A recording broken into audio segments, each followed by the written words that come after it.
Ya, selamat pagi. Pagi ini saya berada di Eleng Bening, ya, satu kawasan wisata yang ada di Kabupaten Semarang.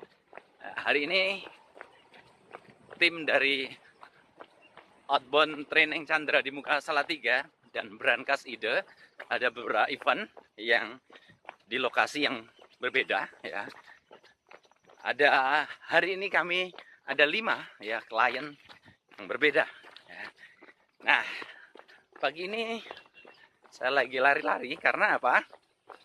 Karena itulah salah satu bagaimana mengoptimalkan mesin kecerdasan sensing yang memang membutuhkan, ibaratnya mesin itu diesel.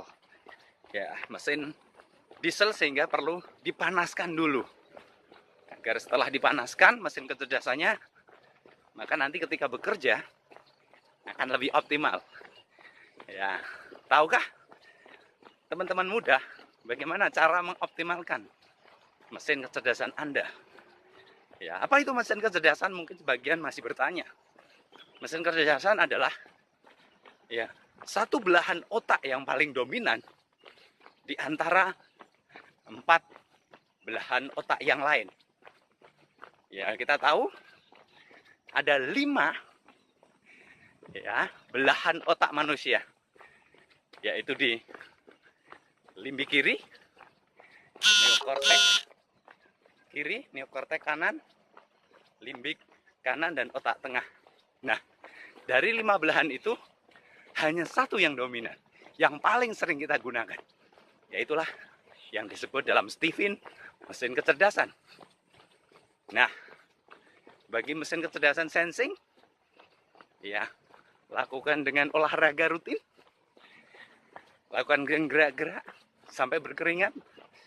Maka bagi Anda yang belajar, misalkan seorang mahasiswa, mahasiswi, pelajar, maka Anda akan bisa fokus. Nah, masing-masing mesin kecerdasan memperlakukannya berbeda. Jadi pastikan bagi teman-teman yang belum tes Stephen, segera tes Stephen ya, untuk mengetahui bagaimana mesin kecerdasan Anda, apa mesin kecerdasan Anda, dan bagaimana memperlakukan agar Anda meraih hidup yang optimal. Oke, terima kasih, terus masih panteng di channel saya, ya, Mas Lili, trainer outbound Stephen. Salam optimalkan potensi genetik. Dadah.